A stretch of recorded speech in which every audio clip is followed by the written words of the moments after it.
Reporte Médico es presentado por PITA, Centro de Optimización Metabólica y Bariátrica. Savia Care, Centro Avanzado de Radioterapia, ubicado en Sedimac, Plaza de la Salud. Intracare Center, Centro de Quimioterapias, Cuidados Paliativos y Manejo del Dolor. Clínica Abreu, más tecnología, más innovación, más medicina. Laboratorios Roway, 35 años aportando calidad certificada y confianza garantizada.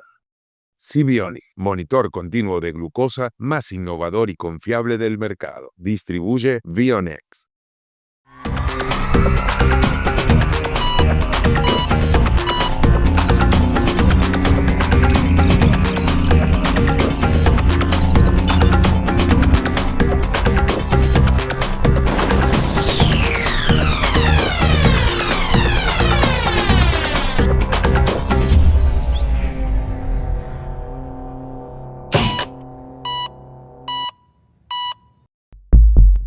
Bienvenidos a nuestro nuevo espacio Reporte Médico Oftalmológico, que surge como una necesidad de llevarle a ustedes información sobre su salud visual que les permita identificar patologías a tiempo acudiendo al médico.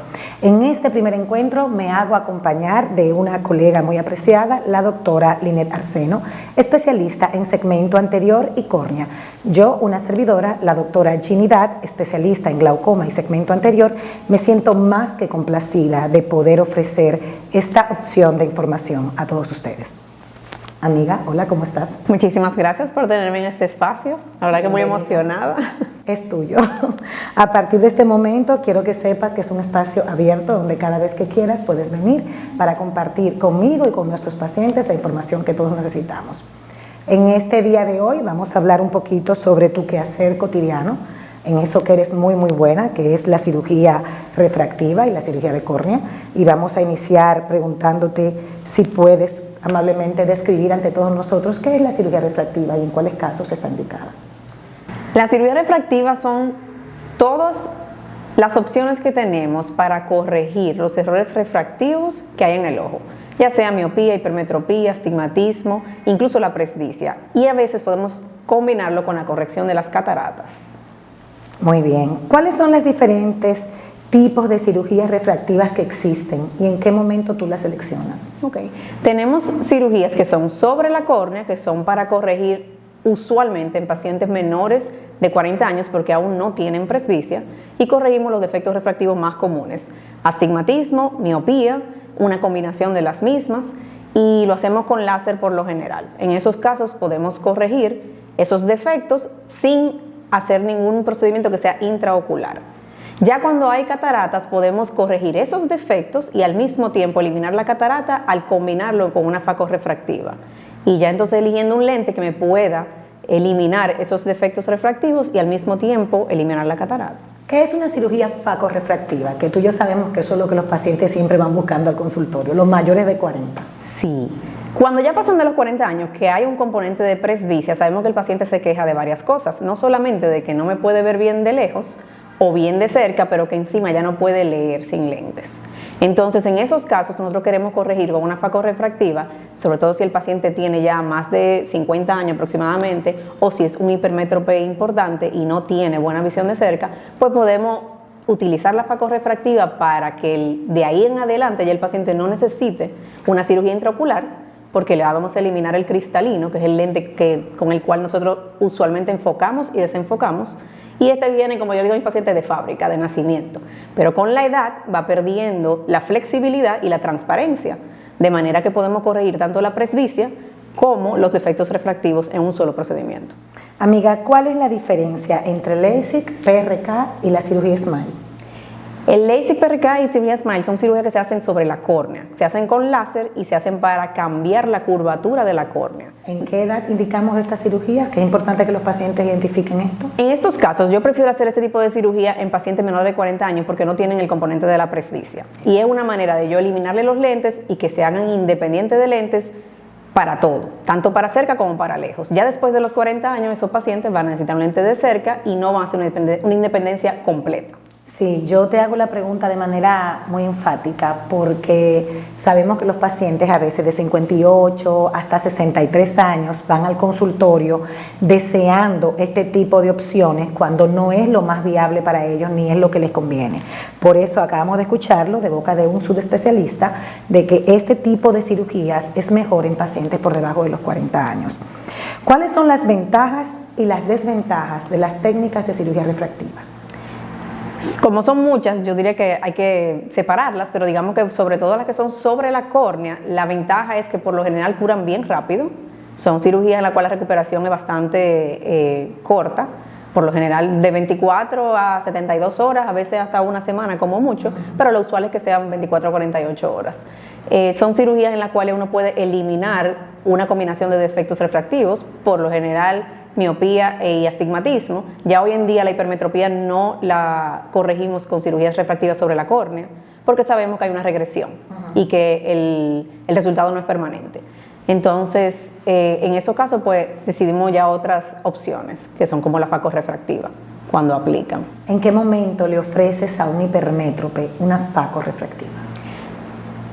Yo prefiero hacer una facorefractiva a un hipermétrope que ya tenga un grado de presbicia importante, dígase cerca de los 50 al menos, y que tenga una hipermetropía que lo haga sentirse dependiente de un lente. Tú sabes que a mí la edad que más me gusta para ofrecerle eso a mi hipermétrope es recién pasado los 50. Hay más garantía y está el paciente. Y el beneficio va a ser mayor, entonces él lo va a apreciar más. Y está más convencido de que lo necesita, porque los hipermétropes, contrario a lo que se cree, yo digo que somos la verdadera pesadilla de la oftalmología. El miope se resuelve mucho más fácil, aunque en apariencia es un paciente más complejo, pero nosotros los hipermétropes tenemos una condición de inconformidad, una tasa de inconformidad muy alta. Bien, vamos a continuar. La cirugía refractiva, ¿tú la consideras adecuada? Tanto la facorefractiva como la refractiva, ¿adecuada para todos los pacientes o tú entiendes que hay algunos factores que pueden limitar? Dejemos la faco fuera de esta pregunta. ¿Cuáles tú crees que son los factores que pueden limitarnos? Mire, pacientes que tienen condiciones de superficie ocular, ya que es una cirugía que es sobre la córnea, pues nosotros vamos a andar un poquito más de cuidado, porque si hay un ojo seco añadido, las complicaciones pueden aumentarse. En los pacientes donde hay una curvatura que es demasiado alta, pues también podemos tener una debilidad subsecuente a la cirugía que me cause que haya una ectasia corneal, que es una deformidad a largo plazo de la superficie de la córnea. Entonces, en pacientes que tienen cualquier condición corneal, como distrofias endoteliales o corneales en general, son córneas donde no tocamos con láser porque no sabemos qué tan predecible va a ser el resultado. Y sobre todo en superficie, donde más nos concentramos en superficie y en curvatura. Por eso los mapas corneales son tan importantes a la hora de uno decidir cuál paciente califica para un procedimiento u otro. ¿Cómo manejas tú un paciente con alteraciones de la película lagrimal que quiere su cirugía refractiva? Por lo general no se las realizo, pero si la condición es leve, podríamos observarlo en el tiempo y repetir los estudios a ver si realmente hay una mejoría que me dé estabilidad en los resultados de las topografías. Si yo veo que el problema es leve y se corrige con tratamiento y a lo largo de un tiempo, digamos 6 meses o un año, se mantiene estable, pues ahí puedo cambiar de opinión. Ahí puedes intentarlo. Muy bien, vamos a continuar hablando un poquito más de algo que vemos todos los días y que digo yo que tiene que ser la condición que aparece. Yo siempre digo, la catarata es una promesa de Dios, porque en la palabra dice que tu vida sea larga y tus días sean buenos. Y todos los que vamos a tener, Dios mediante, vida larga, nos vamos a tener que enfrentar en algún momento a la opacificación del cristalino. Y eso es lo que conocemos como catarata. Como bien dijo la doctora hace un rato, el cristalino es ese lente natural que Dios puso dentro de nuestros ojos y que tiene la capacidad de aumentar su curvatura o disminuirla. Y que es justo ahí donde ocurre la catarata. Doctora, ¿qué son las cataratas desde el punto de vista de la oftalmología per se y cómo esto afecta la visión de un paciente? Las cataratas son la opacidad que se presenta en el lente natural dentro del ojo. Y esa opacidad va acompañada de una rigidez que no permite que cambie la forma del cristalino y así evita que uno pueda enfocar correctamente.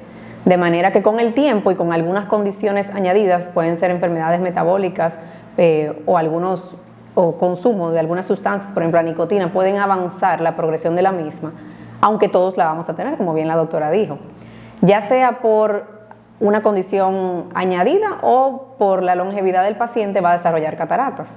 Y en estos casos, pues el paciente va a tener una disminución de la visión que va a llegar a un punto donde no se va a corregir con lentes. ¿En qué momento recomienda usted la cirugía de cataratas? La cirugía de cataratas siempre le recomiendo a un paciente que tenga un compromiso de la visión, en pacientes que quieran ser independientes de lentes y ya tengan un comienzo de catarata o tengan un defecto refractivo importante, especialmente si es hipermetropía. Exacto, yo a veces sin que haya un compromiso per se de la agudeza visual, si ya hay un componente cataratoso y el paciente es hipermétrope, yo pienso que es liberador. Yo estoy esperando mi momento. De hecho, la cantidad de pacientes que tienen un cierre angular o un estrechamiento angular por una catarata, sobre todo si son hipermétropes, que son ojos cortos, es altísimo. O sea que muchas veces uno ve pacientes que sienten que ven bien, tienen una cámara súper estrecha y luego de la cirugía el segmento anterior cambia tanto que el paciente se siente favorablemente muy beneficiado. Cabe mencionar que la cámara anterior a la que la doctora se refiere es el espacio comprendido entre la córnea y el iris. Y en algunas personas, sobre todo en los que somos hipermétropes, que son defectos refractivos a ojos más pequeños, este espacio puede estar reducido. Lo ideal es ampliarlo en el momento en que hacemos el intercambio, sacando la catarata y colocando un lente intraocular. ¿Cómo se realiza la cirugía de cataratas? ¿Cuáles son las técnicas de las que disponemos hoy? Hoy en día se utilizan, yo diría que dos, básicamente. La cirugía extracapsular, que es la que utilizábamos por mucho tiempo y hoy en día se deja para casos muy específicos, es cuando nosotros hacemos una incisión, por lo general superior o temporal, y sacamos básicamente la catarata casi completa por esa incisión. Y eso lo reservamos para pacientes que tienen ciertas condiciones. Una de ellas, que es la que yo más utilizo, son córneas que tienen distrofias o degeneraciones corneales endoteliales muy avanzadas, donde yo no puedo utilizar la técnica nueva sin lastimar de manera importante el endotelio. Y en esos casos yo prefiero esas cataratas. Si son excesivamente duras y yo sé que el daño que voy a causar sobre la córnea va a ser demasiado, pues yo prefiero utilizar un extracapsular y así lastimo lo menos posible el endotelio, devolviendo la visión al paciente y restaurando. Mientras que la técnica que más utilizamos es la facorefractiva o la facomulsificación, que hoy en día yo diría que es prácticamente facorefractiva en la gran mayoría de los especialistas, porque tenemos la tecnología que nos lo permite en cuanto a los avances con lentes intraoculares. Y en esa técnica utilizamos una incisión pequeña de 2 milímetros, 2.5 milímetros para entrar un instrumento que lo que hace es liquefactar la catarata y luego aspirarla. Y por esa misma incisión introducimos un lente que viene ya enrollado en un inyector y dentro del ojo se desdobla porque es un lente que es bien flexible. Doctora, ¿cuáles son los signos que el paciente identifica como molestias que nos dicen nosotros los oftalmólogos que llegó el momento de hacer esa cirugía de cataratas? Primero, por lo general un paciente mayor de 60 años, 50 años, son pacientes que tienen cambios en la visión. En ocasiones, si ambos ojos tienen catarata, no pueden determinar la diferencia, pero siempre que hay un ojo más avanzado que el otro, va a haber un cambio en la nitidez de la visión. Va a haber un daño que es cualitativo y un daño que es cuantitativo. O sea, el paciente va a tener una percepción diferente de los colores, del contraste, y va a tener una menor visión a distancia que ya no va a corregir con lentes. Y en esos casos ya sabemos que es porque hay una catarata importante que no me permite hacer ese enfoque. Es importante que los pacientes sepan que cuando van a la consulta oftalmológica y no experimentan mejoría a la prueba de la refracción, que es cuando le probamos lentes al paciente, deben suponer que el proceso cataratoso ya está avanzado. Otro signo importante es, y los pacientes lo dicen mucho, y es que las luces se desdoblan en muchos halos de luces alrededor de la fuente original de la luz. Y esa alteración en el contraste visual, yo creo que si el paciente es mínimamente observador, lo puede notar y es un signo muy importante. En estos días hablamos de eso en el consultorio, de que inmediatamente ellos mencionan el hecho de que ya no ven a un paciente que tan brillante. No vemos tan brillante, ya yo no veo tan brillante, doctora, es como si el HD de la televisión ya yo no lo tuviese. Oye, exactamente, ya lo perdió. Ese es un momento en el que podemos tomar la decisión. Y un clásico es cuando el paciente se opera el primer ojo. Si la catarata es bilateral y es más o menos simétrica, desde que se opera el primero dice, wow. Ya quiere operarse al otro día. Inmediatamente. Así la catarata no esté tan avanzada del segundo ojo, dicen es que no, yo no puedo. Quieren operar al otro día. Ahora vamos a ir a una pausa comercial y en breves instantes volveremos con la doctora Lynette Arseno en Reporte Médico Oftalmológico. Pensando en los nuevos desafíos de la medicina y en el mejor cuidado de nuestros pacientes, en Clínica Abreu dimos un revolucionario salto tecnológico al incorporar la mayor plataforma del país de equipos nuevos y de última generación para el diagnóstico, seguimiento evolutivo y tratamiento radiante para enfermedades oncológicas. Herramientas que permiten que nuestro excelente equipo profesional aplique las más novedosas y actualizadas soluciones que alcanzarán las nuevas victorias en la lucha contra el cáncer. Vence el cáncer. Clínica Abreu. Te presentamos Sibionics, el monitor continuo de glucosa que revoluciona el cuidado de tu salud. Este innovador dispositivo te permite medir tus niveles de azúcar en tiempo real, sin pinchazos diarios y con total comodidad. Es fácil de usar. Lo colocas en tu brazo por hasta 14 días, lo conectas a la app y comienzas a recibir datos precisos y alertas críticas cuando lo necesites. Sibionics, tecnología diseñada para cuidar de ti cada día. ¿Has intentado de todo y aún no logras alcanzar tu peso ideal? La cirugía bariátrica puede ser el primer paso hacia una vida más saludable. En Vita, Centro de Optimización Metabólica y Bariátrica, te ofrecemos un enfoque integral. Contamos con un equipo multidisciplinario de especialistas en nutrición, endocrinología, cirugía bariátrica y medicina funcional, comprometido para acompañarte antes, durante y después de tu cirugía. Estamos ubicados en la avenida Lope de Vega, Plaza El Progreso. Toma el control de tu salud. La decisión es tuya, el respaldo es de Vita. Pregunta por nuestros planes de financiamiento. Vita, Centro de Optimización Metabólica y Bariátrica. Somos un centro especializado en tratamientos de quimioterapia, cuidados paliativos y manejo del dolor, que cumple con altos estándares de bioseguridad. Contamos con instalaciones modernas, sala de toma de muestras, unidad de QuimioCare, donde suministramos el tratamiento necesario utilizando tecnología avanzada. Nuestros espacios brindan la tranquilidad y confianza que los pacientes necesitan. En IntraCare Center somos más que quimioterapia. En el Centro Avanzado de Radioterapia Savia Care, avanzamos contigo en la lucha contra el cáncer. Somos un centro especializado en radioterapia para ofrecer un tratamiento de calidad, tecnología de punta y un gran equipo médico nos permiten brindarte un servicio personalizado enfocado en ti y en tu bienestar. Porque en Savia Care, tu salud es nuestra prioridad para acompañarte en cada paso de tu tratamiento. Savia Care, tecnología y humanidad al servicio de tu vida.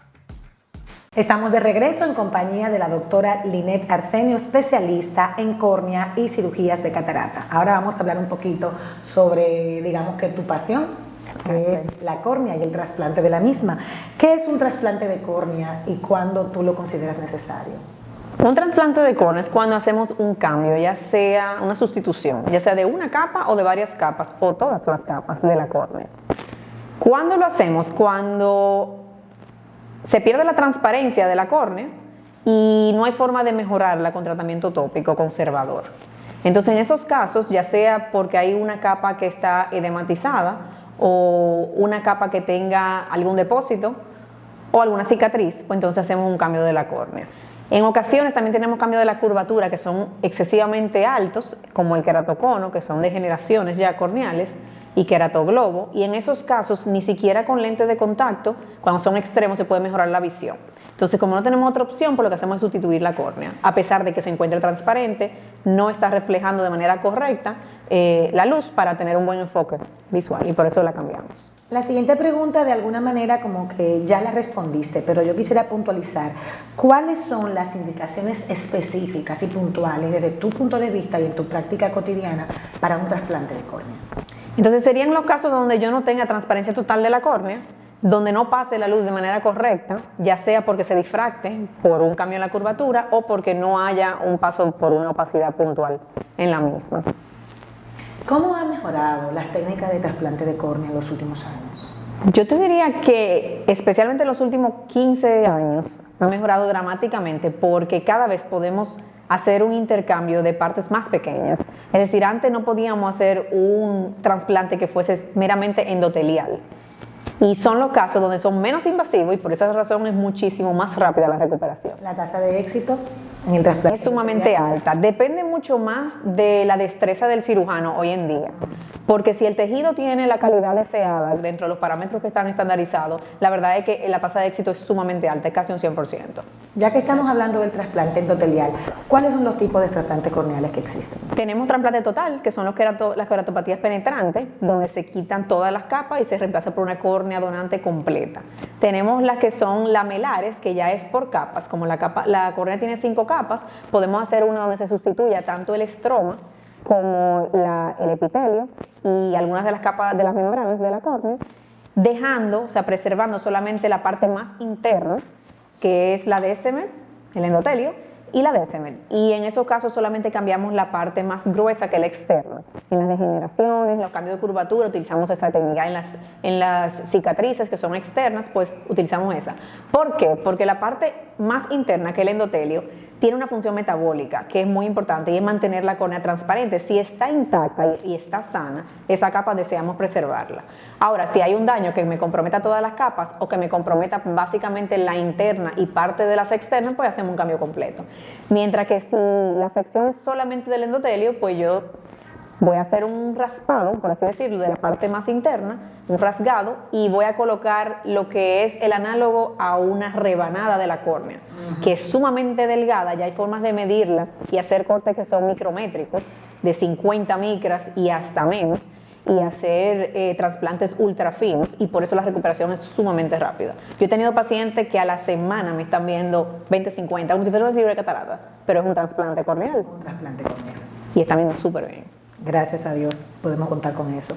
Una pregunta, amiga, ¿cuáles son los desafíos para ti en tu día con día que representa el proceso del trasplante de córnea y cómo lo gestionas en el consultorio?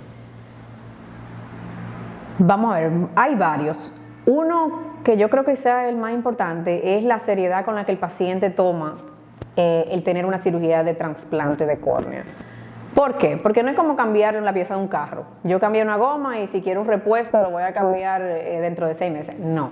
En el caso de un trasplante corneal se somete a un proceso que es tan detallado. Yo necesito un paciente que sea donante, donde los familiares estén dispuestos a desapegarse de esa parte de su familiar y hacer una donación, a que ese tejido sea examinado, sea evaluado, pase todas las pruebas de calidad, pase todas las analíticas virales y que sea realmente un candidato para donación. Luego que haya los recursos para uno poder tener asequibilidad a ese tejido. Y por último, en nuestra población no hay una tendencia de donar tejidos, y por esa razón tenemos que importar los tejidos muchas veces. Entonces yo tengo que, encima de todo, tratar de que dentro de la disponibilidad que hay en otro país, yo pueda conseguir esa córnea a un precio que esté dentro de las posibilidades de un país tercermundista, y que encima esté en buena calidad, en buenas condiciones, y que tenga buena calidad y que pueda llegar a tiempo para el momento en el que yo tengo mi cirugía. ¿Con qué facilidad un paciente puede accesar? Hoy en día, gracias a Dios, tenemos muchísimos bancos de córneas en otros países donde nos ha ayudado a tener una mayor asequibilidad. Pero no deja de ser una realidad que en el otro país están por encima los pacientes que son de ese país. Entonces, yo puedo tener un paciente donde tenga la suerte de que la misma semana que me deposite todos los documentos y esté preparado, pueda conseguir la córnea. Pero he tenido casos que tenemos que esperar 3 y 4 semanas, al punto de que se vencen todos los documentos del seguro y hay que volver a autorizarlo todo. Entonces, es un poco variable. Hay temporadas de demanda alta, hay temporadas bajas, sobre todo los días festivos. En esos países, pues, hay un poquito más de abundancia, pero existen varios escenarios, o sea que no siempre se corre con la suerte y tenemos que ser pacientes cuando no conseguimos el tejido inmediatamente. ¿Cuál es el periodo, el intervalo de espera que un paciente en la República Dominicana, en la zona metropolitana, generalmente debe esperar? Yo diría que máximo un mes. Por una córnea. Máximo un mes. A veces a la semana, 2 semanas se consigue. ¿Cuál es la población que más demanda trasplante corneal? La población que más demanda trasplante corneal. Como hay tantas causas, te diría que las que se relacionan a degeneraciones corneales, que son una de las más altas, son clase media baja. ¿Existe una escala de prioridad para saber a qué paciente Claro. es en orden de llegada? Claro. Es importante que la población sepa eso. A nivel privado no hay, es por orden de llegada, la prioridad. Ahora, a nivel público, yo que trabajo en una institución que es de enseñanza, nosotros siempre le damos prioridad a los pacientes que son menores de edad, pacientes que tengan un compromiso binocular, de manera que tengan un compromiso en el cual no puedan quizás ser independientes porque ambos ojos se encuentran afectados, sea por la misma condición o no.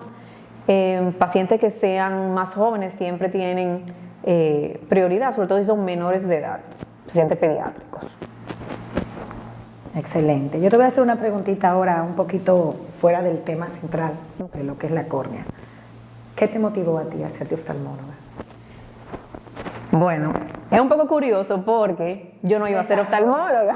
Porque para mí esa pregunta, cuando Alberto me la hizo en una oportunidad, creo que duré media hora respondiéndola. Es tal vez la pregunta más linda que le puedan hacer a un especialista. ¿Por qué eligió eso y no otra cosa, siendo el cuerpo humano tan vasto y tan amplio? Yo no iba a ser oftalmóloga, yo iba a ser neonatóloga. Yo quería ser pediatra. Iba a ser endocrinóloga. De bebé, imagínate, o sea, muy lejos de la realidad. Muy lejos. Lo que me motivó fue que mientras yo estudiaba medicina, yo era miope de -6. Yo era ciega, sin lente. Yo me despertaba y lo primero que hacía era buscar mi lente para poder ir al baño. O sea, ni siquiera podía movilizar. Sí. Y yo era de la gente, bueno, yo utilicé lentes de contacto por un tiempo durante mi adolescencia. Tuve un evento y fue que yo dormía con los lentes de contacto cuando llegaba muy cansada de estudiar, de lo que sea, y tuve una úlcera corneal a raíz de dormir con ellos. Eso abre la puerta a la siguiente pregunta. Entonces, tuve que dejar de usar lentes de contacto y volví a utilizar los lentes de montura. En la universidad me decido operar de láser. Y al otro día de la cirugía yo dije, Dios mío, pero yo no voy a ser neonatóloga, esto es lo que yo tengo que hacer. Porque el cambio de mi vida fue radical. En esas 24 horas de la recuperación de la cirugía, yo dije, yo tengo que hacer esto por otra gente.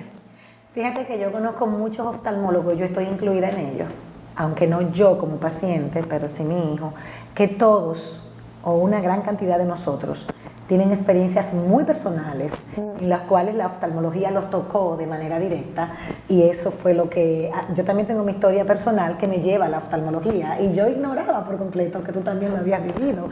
Así que es sumamente bonito y romántico porque nosotros somos la línea médica o el grupo profesional de la medicina cuyas cirugías tienen las tasas de satisfacción más altas a nivel general, en todas las cirugías que existen. Y no porque tengamos un órgano fácil ni patologías fáciles de tratar, sino porque la oftalmología, al ser una especialidad de detalles minuciosos, nos permite ser muy exactos en lo que hacemos. Y de verdad que ser oftalmólogo tiene que representar una de las grandes alegrías de mi vida y por lo que hablo también de la tuya. ¿A qué edad tú recomiendas que un miope deje de usar lentes de armazón y podamos darle la oportunidad de adaptarlos a lentes de contacto, tomando en cuenta los factores de responsabilidad, de madurez de un individuo? Yo te diría que en la adolescencia o un adulto joven, pero en la adolescencia, algo que quizás no pasó en mi caso, cuando uno le receta un lente de contacto a un paciente adolescente o a un adulto joven, hay que hacer énfasis y entrenar al paciente de cómo utilizarlos, cómo higienizarlos y la importancia de por qué hacerlo de esa manera. Que yo lo comencé a utilizar, pero a mí nadie me dio un instructivo. Eso fue, yo me acuerdo, fue en la óptica. Avanza. A mí me enseñaron en la óptica, un asistente de óptica poniendo los lentes de contacto. Me dijo más o menos a medias cómo lavarlo.